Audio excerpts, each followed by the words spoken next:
සුබ දවසක් කියලා පිළිගන්නවා. අදත් මගේ යාළුවෝ හැමෝම ඔයා මේ එකතු වෙලා ඉන්නේ නිමේෂ් ඇකඩමි YouTube channel එකත් එක්ක. අද මේ වීඩියෝ එකෙන් ඔයාලට අරන් එන්නේ ගොඩක් වටිනා කියන දෙයක් ගැන. ඒ තමයි මේ වෙද්දි ගොඩ දෙනෙක් කැමති අපි වෙනදා අපේ ෆෝන් එකෙන් කරන වැඩ වෙනදා කරාට වඩා ගොඩක් ඉක්මනින් කරගන්න පුළුවන් වෙන විදිහට සෙටින් හදාගන්න. මොකද මේ කාලෙ වෙද්දි අපිට සමහර වෙලාවට ගොඩක් වෙලා නැහැ අපේ ෆෝන් එකේ වැඩ කර ඉන්නේ. එහෙම නැත්තම් ඔයාට එපා වෙලත් ඇති අපි වෙනදා කරනවට වඩා ඒ කියන්නේ එකම විදිහට තමයි ෆෝන් එකේ වෙනදා අපි වැඩ කරන්නේ.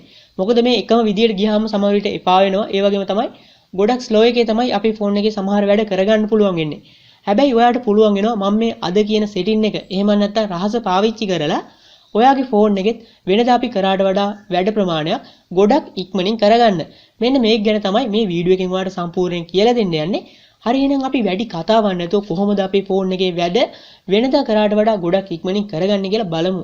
මුලින්ම අපි කරන්න ඕනේ අපේ ෆෝන් එකේ Play Store එකට යන එක. ඔයාලට පේනවා ඇති මගේ ෆෝන් එකේ Play Store app එක මෙතන උඩම තියෙනවා. ඔයත් ඔයාගේ ෆෝන් එකේ Play Store app එකට යන්න ඕනේ. මම මේ විදිහට මගේ Play Store app එකට යන්නම් මේ විදිහට. Play Store app එකට ගියාට පස්සේ ඔයා search කරන්න ඕනේ මෙන්න මේ Crical Slide Bar කියන මෙන්න මේ application එක. ඔයාලට පුළුවන් මෙන්න මේ උඩ තියෙන නම Play Store එකේ search කරලා මේ app එක ලේසියෙන්ම download කරගන්න. මම මේ වෙද්දිත් මේ app එක download කරලා තියෙන ඉඳන් මෙතන open තමයි තියෙන්නේ. ඔයත් මේ app එක ලේසියෙන්ම search කරලා download කරලා open කියන එක touch කරන්න. මම මේ විදිහට open කියන එක touch කරන්න. open කියන එක touch කරාම පළවෙනි සැරේ මේ app එක open වෙන්නේ මේ විදිහට. ඔයාට පේනවා ඇති මේ app එක open වුණාම පල්ලෙහා ඊතලයක් තියෙනවා. මෙන්න මේ ඊතලයේ උඩ එක සැරයක් touch කරන්න. මම ඒක උඩ එක සැරයක් touch කරන්න. මේ විදිහට දිගටම ඊතල එනවා. මේක දිගටම touch කරන්න. මම මේ විදිහට දිගටම touch කරන්න. ඔයත් මේක දිගටම touch කරන්න ඕනේ. මේ විදිහට දිගටම touch කරාම ඔයාට මේ විදිහ එකක් එනවා. ඔයාලට පේනවා ඇති මෙතන රවුමක් තියෙනවා මැද. මේ රවුම වටේට දිලිසි තමයි එන්නේ. අන්න ඒකින්ද ඔයා කරන්න ඕනේ මේ රවුම මැද එක සැරයක් ටච් කරන එක. මම මේ රවුම මැද එක සැරයක් ටච් කරනවා මේ විදිහට. ඒක උඩ ටච් කරපු ගමන් ඔයාලට හරියක් වැටුණා. ඒ වගේම තවත් දෙයක් ආවා. ඒ තමයි මේ අයිනේ පොඩි බාර් එකක් ආවා. මෙන්න මේ විදිහට බාර් එකක් ආවා නම් ඔයාගේ දැන් සෙටින් ගොඩක් හදලා ඉවරයි. ඊළඟට අපි කරන්න ඕනේ ඔයාලට පේනවා ඇති මේකේ පල්ලෙහා තවත් මෙතන පොඩි රවුමක් තියෙනවා. ඒක දිලිසි තමයි එන්නේ. අන්න ඒක උඩ එක සැරයක් ටච් කරන්න. එහෙම නැත්නම් උඩට ඔහොම අදින්න පුළුවන්. මම ඒක උඩ එක සැරයක් ටච් කරන්න. ඒක උඩ ටච් කරාම මේ විදිහ එකක් තමයි එන්නේ. මේකෙදි අපි කරන්න ඕනේ මෙතන උඩම තියෙන enable service on boot කියන එක උඩ ටච් කරන එක. එහෙම නැත්නම් මේ අයිනේ කළු පාට තිතක් වගේ එකක් පේනවා ඇති. චුට්ටි තිතක්. අන්න ඒක උඩ ටච් කරන්න. මම ඒක උඩ එක සැරයක් ටච් කරන්න. ඒක උඩ ටච් කරාම පළවෙනි සැරේ වැඩ කරන්නේ නැති වෙයි. දෙවෙනි සැරේ ටච් කරන්න. එතකොට හරියටම හරියක් වැටුණා. මේ විදිහට වැඩ කරා නම් අපේ ෆෝන් එකේ දැන් අර අපි දැන් දාගත්ත ඇප් එක හරියට වැඩ කරන්න පටන් ගන්න තමයි තියෙන්නේ. ඊට පස්සේ ඔයාලට තියෙනවා මේක පල්ලෙහාටම යන්න. පල්ලෙහාටම ගියාම මෙතන තියෙනවා කස්ටමයිසේෂන් කියලා. අන්න ඒකේ පල්ලෙහා තියෙනවා මෙතන ඔප්ෂන් කියලා එකක්. ඒ කියන්නේ මෙන්න මේක උඩ එක සැරයක් ටච් කරන්න. මම ඒක උඩ එක සැරයක් ටච් කරන්න. ඒක උඩ ටච් කරාම මේ විදිහ එකක් තමයි එන්නේ.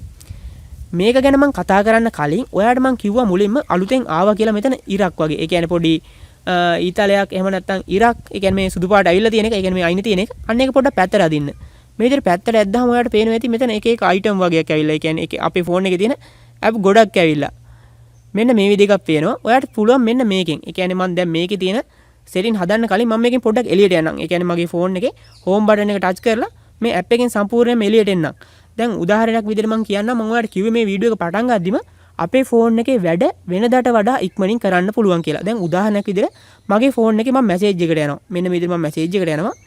මැසේජ් එකට ගියාම මම දැන් කාට හරි මැසේජ් කර ඉන්නවා කියලා හිතමු. එතකොට මට ඕන වෙනවා මගේ ෆෝන් එකේ සින්දු තියෙන තැනට යන්න. එහෙම නැත්නම් වෙනත් මොන හරි ඇප් එකකට යන්න. අන්න එහෙම වුණාම මම වෙනදා කරන්නේ මැද බටන් එක ටච් කරලා එහෙම නැත්නම් මේකෙන් බෑක් වෙලා අර ඇප් එක අපේ ෆෝන් එකේ ඇප් ගොඩෙන් හොයලා තමයි යන්නේ.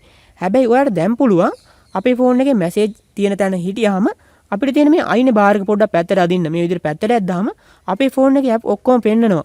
ඒතර ඔයාලට පුළුවන් ලේසියෙන්ම අපිට යන්න ඕන ඇප් එක හොයාගන්න. ඒ කියන්නේ මේ විදිහට පැත්තට ඇදලා ඔයාලට කැමති ඇප් එක තෝරගන්න පුළුවන්. මම උදාහරණයක් විදිහට තෝරගන්න මගේ ෆෝන් එකේ කෝල් ගන්න තැන. එහෙම නැත්නම් නම්බර් ඒ කියන්නේ ඩයල් කරන තැනට. අන්න එතන යනවනම් මම මේ නම්බර් ඩයල් කියන එක ටච් කරනවා. ඒ කියන්නේ මේ ෆෝන් කියන එක මම ඒක ටච් කරන්න. ඒක ටච් කරපු ගමන් කෙලින්ම එතන එන්නේ. මේ විදිහට ඔයාලට පුළුවන් ඔයාගේ වැඩ ගොඩක්ම ඉක්මන් කරගන්න. මෙන්න මේ දේ ගැන තමයි අද වීඩියෝ එකෙන් කියන්න යන්නේ. මම දැන් ඔයාලට දැන් කියන්නම් මම අර කලින් ගත්ත ඇප් එක. ඒ කියන්නේ මේ දේවල් හදපු ඇප් එකේ තව සෙටින් වගේ කියලා දෙන්න ඕනේ.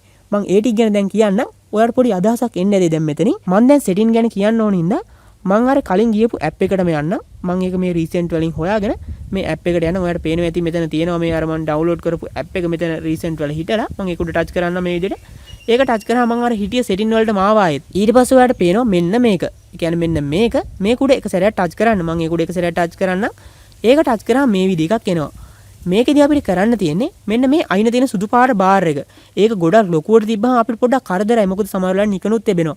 අන්න ඒකින්ද අපිට පුළුවන් මේක පොඩි කරන්න ලොකු කරන්න. මම මේ විදිහට පැත්තට මෙහෙම අදින්න. ඔයාලට පේනවා ඇති අරක ලොකු වෙනවා පොඩි වෙනවා. ඒ කියන්නේ මේ අයින ඔයාලට පේනවා ඇති. ඒක ලොකු වෙනවා පොඩි වෙනවා. මේ විදිහට අපිට කැමති ගානට මේක සයිස් කරගන්න පුළුවන්. හරි. ඒ ගාන තමයි මට ඇති සයිස් එක. ඒ වගේම මේ තව මේ හරිය තියෙනවා තව දෙකක්. ඒ කියන්නේ මෙන්න මේවා ටච් කරන්න පුළුවන්. ඒවා ටච් කරාම මේකත් තව එඩිට් කරන්න පුළුවන්. ඒ කියන්නේ අපිට කැමති ලස්සනට ඒ කියන්නේ කොහේ හරිය තියෙන්න ඕනේ මෙන්න මේ වගේ දේවල් මම එඩිට් කරන්නේ නැහැ. මට දැන් මෙච්චරයි හදන්න ඕනේ මේකේ. ඒකින්ද මම මේ කතිර ලකුණ ටච් කරනවා. ඒ කියන්නේ මේ අයිනේ තියෙන කතිර ලකුණ මම ඒක ටච් කරනවා මේ විදිහට. ඒක ටච් කරාම මේ විදිහට තමයි ආයෙත් එන්නේ. ඔයාලට දැන් ඕනේ කියලා හිතමු. මෙන්න මේ අයිනේ තියෙන මෙන්න මේ පොඩි බාර් එක මේ පැත්තට ගේන්න. ඒ කියන්නේ දැන් මේ පැත්තේ තියෙන එක ඔයාලට කරදරයි නා. ඔයාලට පුළුවන් මෙන්න මේ හරියට ගේන්න. ඒක කරන්න මෙහෙම. ඔයාලට පේනවා ඇති මෙන්න මේ trigger the side කියන එක. අන්න ඒක ටච් කරන්න. මම ඒක ටච් කරන්නම් මේ විදිහට. ඒක ටච් කරාම මෙතන එකක් එනවා. මේකේ තියෙනවා left right කියලා. ඔයාලට මේ කැමති එක ටච් කරලා මේ කැමති පැත්තකට ගේන්න පුළුවන්. මම left කියන එක ටච් කරන්න. ඒක ටච් කරපු ගමන් අර මම මේ පැත්තේ තිබ්බ එක මේ පැත්තට ආවා. දැන් ඔයාලට ආයෙත් ඕන නම් එහා පැත්තට ගන්න. ආයෙත් කරන්න තියෙන අර කලින් ටච් කරපු මෙන්න මේකම ටච් කරන එක. මම ඒක ටච් කරන්න මේ විදිහට. ඒක ටච් කරලා අපිට පුළුවන් ආයෙත් මේ පැත්තට ගේන්න. මේ පැත්තට ගේනොත් right කියන එක ටච් කරන්න මේ විදිහට. මම ඒක right කියන එක ටච් කරා. එතකොට මේ පැත්තට ආවා. ඊට පස්සේ දැන් ඔයාට ඕන කියමු මෙන්න මේක දැන් සුදු පාටනේ පෙන්වන්නේ. දැන් ඔයාට එච්චර පේන්නේ නැත්තම් සුදු පාට. ඔයාට පුළුවන් මේකෙන් කැමති පාටක් දාගන්න. ඒ කියන්නේ මේ ඒරියා කලර් කියන එක ටච් කරන්න මෙන්න මේක. මම ඒක ටච් කරන්න. ඒක ටච් කරාම මෙතන පාට ගොඩක් තියෙනවා. ඔයාට කැමති පාටක් දාන්න පුළුවන් ඒකට. මම දාන්නම් මෙතනට රතු පාට වගේ. රතු පාට දාලා ඔයාට පුළුවන් ඒ රතු පාට කොච්චර පේන්න ඕන සයිස් එකකටද අඩු කරන්න ඕන සයිස් එක. ඒ කියන්නේ මේක පොඩ්ඩක් අඳුරු විදියට තියන්නද? එහෙම නැත්නම් ගොඩක්ම පැහැදිලිව පේන්නද? මේ වගේ හැමදේම හදන්න පුළුවන් මේ පල්ලෙහා තියෙන මේ ඉර එහාට මෙහාට මෙහෙම ඇද්දලා මට ඕනේ පොඩ්ඩක් ගොඩම්ම පේන්න. ඒ කියන්නේ මගේ ඇස් වලට පේන්න ගොඩම්මලු කොට පේන්න ඕන හින්දා තමයි මම මේ පැත්තට දැන් මේ කියන්නේ බිඳුවට දාලා එහෙම නැත්නම් ඔයාලට ලාවට පේන්න ඕන මේ පැත්තට අදින්න පුළුවන් මෙහෙම 100ටම දැම්මොත් ලාවටම තමයි පේන්නේ. කියන්නේ ගොඩම්ම පේන්නේ නැත් තත්ත්වෙටම. ඔයාලට ගොඩම්ම පේන්න ඕන නම් සාමාන්‍ය අඩුවට ඕන නම් මේ විදිහට තැන් තැන් වලට ඇදලා ගන්න පුළුවන්. මම ගොඩම්ම පේන්න ඕන හින්දා මේ අයිනටම දාලා මේ සිලෙක්ට් කියන එක ටච් කරන්න මේ විදිහට. මම සිලෙක්ට් කියන එක ටච් කරා. එතකොට ඔයාලට පේනවා ඇති අර සුදු පාට තිබ්බ එක නිකන් රතු පාට වගේ ආවා. ඊට පස්සේ අපිට තවත් දෙයක් කරන්න පුළුවන්. ඔයාලට පේනවා මේ පැත්තේ තියෙන බාර් එක. මම ඒක පොඩ්ඩක් පැත්තට අදින්නම් මේ විදිහට. පැත්තට ඇද්දාම ඔයාලට පේනවා මෙතන ඇප් ටිකක් තියෙනවා. මෙතනින් අපේ ෆෝන් එකේ තියෙන ඔක්කොම ඇප් නෙමෙයි පෙන්වන්නේ. දැන් ඔයාලට හිතුනොත් මෙතන අපිට ඕන ඇප් ටික විතරක් දාගන්න. ඒ කියන්නේ අපි කැමති ඇප් ටික විතරක් දාගන්න. අන්න එහෙමනම් මේකෙන් කරන්න ඕනේ මේකෙන් බෑක් වෙන එක සැරයක්. බෑක් වෙලා ඔයාලට පේනවා ඇති මෙතන තියෙනවා customize slide bar කියලා. ඒ කියන්නේ අපි අර කලින් ගියපු setting එක පල්ලෙහෙන් තියෙනවා customize slide bar කියලා. අන්න ඒක ටච් කරන්න. ඒක ටච් කරාම ඔයාලට පේනවා මෙතන මේ වගේ දෙයක්. මේකේ උඩම තියෙනවා add app කියලා. අන්න ඒක ටච් කරන්න. ඒක ටච් කරලා ඔයාලට පුළුවන් ඔයාගේ ෆෝන් එකේ කැමති ඇප් ටිකක් ඇඩ් කරගන්න. මගේ ඇප් ටික මෙතන පෙන්නනවා. මම මෙතන මගේ ඔරලෝසුව ඇඩ් කරන්නම්. ඒ කියන්නේ ඇඩ් කරන්න මේ අයිනේ පොඩි කළු පාට තියෙන ටච් කරලා මම ඊට ටච් කරන්නම් කැමති ඒවා. ඔයාලට පුළුවන් කැමති ගානක් මේකට ඇඩ් කරගන්න. මට මෙච්චරයි ඇඩ් කරගන්න. Facebook යන එක ඇඩ් කරගන්නම්, Internet යන එක ඇඩ් කරගන්නම්, map එක ඇඩ් කරගන්න. මේක කැමති එකක් ඇඩ් කරන්න පුළුවන්. ඊට පස්සේ කරන්න තියෙන්නේ මේකෙන් බෑක් වෙන එක. මේකේ බෑක් වෙලා ඔයා බලන්න මේ බාර් එක පොඩ්ඩක් පැත්තට ඇදලා. මම ඒක පොඩ්ඩක් පැත්තට අදින්නම්. පැත්තට ඇද්දාම ඔයාලට පේනවා ඇති මම අලුතෙන් ඇඩ් කරගත්තවා මෙතන හිටලා තියෙනවා. මේ විදිහට ඔයාලට පුළුවන් කැමති දේවල් මේකට ඇඩ් කරගන්න. මම මේකෙන් සම්පූර්ණයෙන්ම එළියට එන්නම්. එළියට ඇවිල්ලා ඔයාලට දැන් ලස්සනට පේනවා ඇති මේක තියෙනවා මෙතන අයිනේ. ඔයාලට පුළුවන් ඉක්මනින් ඔයාගේ වැඩ වෙනදා කරාට වඩා ගොඩක් ඉක්මනින් කරගන්න. ඒ කියන්නේ වෙනදා සාමාන්‍යයෙන් අපි එක ඇප් එකකින් අනිත් ඇප් එකට මාරු වෙද්දි ගොඩක් වෙලා යනවා. ඒ කියන්නේ අපිට සමහර වෙලාවට ඇප් එක හොයන්නත් ඕනේ.